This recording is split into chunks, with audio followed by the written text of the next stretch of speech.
up until my sophomore year, I wasn't really all that engaged in my classes. But through taking courses with Dr. Thuet, especially courses that focused on Aristotle, on John Locke, on Hobbes, Rousseau, Plato, I kind of got bitten by a bug, a philosophy bug, and I decided that maybe I wanted to do what he did, which was teach great books that focused on examining the fundamental questions of human life. I'd like to think about what is justice, what is the common good, what is the effect that a regime has on an individual soul. Those questions were really interesting to me, and I was encouraged by him and Abbott Placid and Dr. Van Leer and Simon Donahue to all of whom are still here, to go on to graduate school and study those things.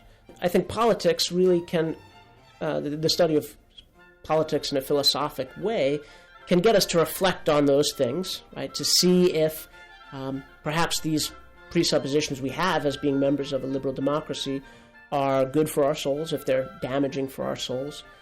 Maybe the best example would be my favorite author, the author I like to read the most, is Alexis de Tocqueville, who wrote a book in the 1830s called Democracy in America.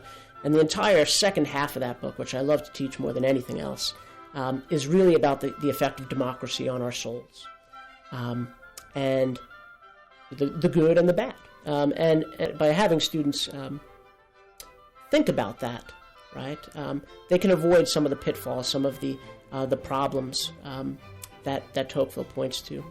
Professors at Belmont Abbey are not pushed to specialize in a really narrow field. There's a spirit of discussion here.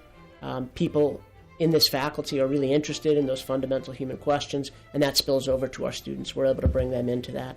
And I think that's rare. I don't know if you would get that at most colleges. Maybe the best way to help a student is to spend that one-on-one time with them to really understand what they're struggling with and hear them articulate that to you. That really helps you to engage with them, maybe outside of class. Dr. Thuet, as my intellectual mentor, really is responsible for good or for ill. All the good is him. For me wanting to be a professor and wanting to be back at the Abbey. I just really wanted to carry on in some way what he was doing, which was great intellectual and moral formation of students. And of course, Abbott Placid, really as my intellectual and spiritual advisor. I thought, I really would love to come back to a place and continue that.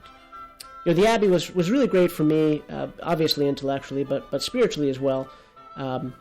And I think if I hadn't had been at a place like Belmont Abbey that took me where I was, but also helped to develop me further in my Catholic faith, that wouldn't have been good. And so I'm really grateful to the Abbey for all it's given me, especially in that area. Our liberal arts core here is centered on forming human beings to be what they're supposed to be, which is rational pursuers of the truth. Human beings exist in time. So we study history, right?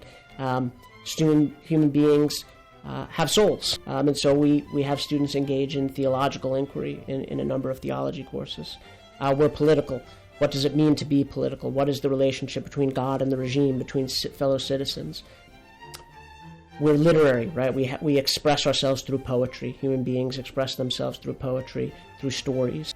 Our students are really well equipped to continue that quest for understanding truth in a deeper way after they leave the Abbey because of the beginnings they get in our core.